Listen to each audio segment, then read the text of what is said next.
আরেকজন Islamic cleric, আমরা নাম বলতে পারি ডক্টর মিজানুর রহমান আজহারি, তাকে নিয়েও বলেন যে তিনি কাফের, তাকে আসলে দেশ ছেড়ে চলে যেতে হবে। তখন আমরা একটু কনফিউজ হয়ে যাই। বলছি জি না, কনফিউজ হবেন কেন? আপনি যার কথা বলেছেন ডিবেট করে তো আল্লাহর কসম করে বলছি, আমি তাদেরকে যে ফতোয়া দিয়েছি এটা যদি তারা খণ্ডন করতে পারে আমি প্রকাশ্যে তওবা করব, তাদের কাছে মাফ চাইবো। না স্যার, ডিবেট করে কোনো কিছু প্রমাণ করা যায় না, কারণ ডিবেট তো সাবজেক্ট না, ডিবেট তো subject to Tafsir, subject to interpretation. এখন আপনি যদি না মানেন, সেটা অনলাইন হোক অফলাইন হোক, অফলাইনে বসুক, আচ্ছা অফলাইনে বসুক, একটা পত্র নিয়ে। আরেকজন আসসালামু আলাইকুম দর্শক মণ্ডলী, টাইটেল এবং থাম্বনেল দেখে অবাক হয়ে গেছেন, তো অবাক হওয়ারই কথা।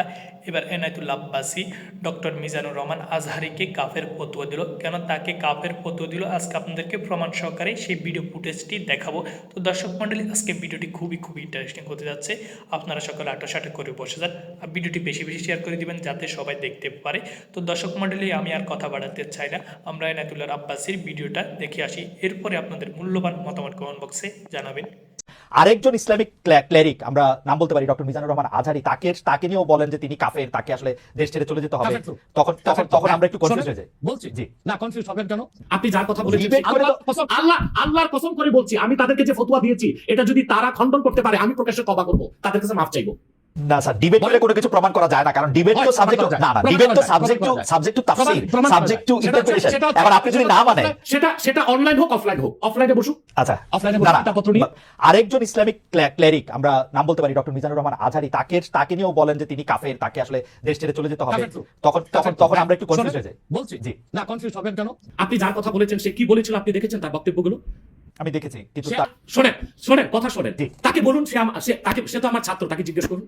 2007 সালে সে আমার থেকে সবক নিয়েছে দারুণাজাত মাদ্রাসায়, আমি তার টিচার, আমি তার শিক্ষক, এবং তার শিক্ষকরাও আমাকে শিক্ষক মানে। অতএব সে যদি দেখুন, আপনাকে পিছন থেকে বলতে হচ্ছে, আপনি সময় দিতে হবে আমাকে। আপনি কিন্তু বসে আছেন একা, আমার কিন্তু কয়েক হাজার লোক বসে আছে আমার অপেক্ষায়, একটা শিডিউল প্রোগ্রাম আমি রেখে বসেছি আপনার এখানে। জি বলেন। যেটা আপনার মাধ্যমে আমার মেসেজটা আমি অনেকের কাছে পৌঁছাতে পারবো। জি বলেন। আপনি যে ব্যক্তির নাম দিয়েছেন তাকে আপনি কি দিয়ে তাকে স্কলার বলবেন? লক্ষ লক্ষ লোক হলে স্কলার হয়? এটা কোনো কথা নয়। দ্বিতীয় কথা হচ্ছে সে মুফতি নয়, ফতুয়া দেবার অধিকার রাখে মুফতি। স্কলার হওয়া এক জিনিস, ওয়াইজ হওয়া এক জিনিস, মুফতি হওয়া আরেক জিনিস। আর আমার কথা হচ্ছে, আমি কি গ্র্যান্ড মুফতি বাংলাদেশে তা আমি বলছি না, এটা বলার অথরিটি আমার নেই, কিন্তু আমার ফতুয়াতে কলম বসাবার মতো 10টা মুফতি আপনি বের করে দেন।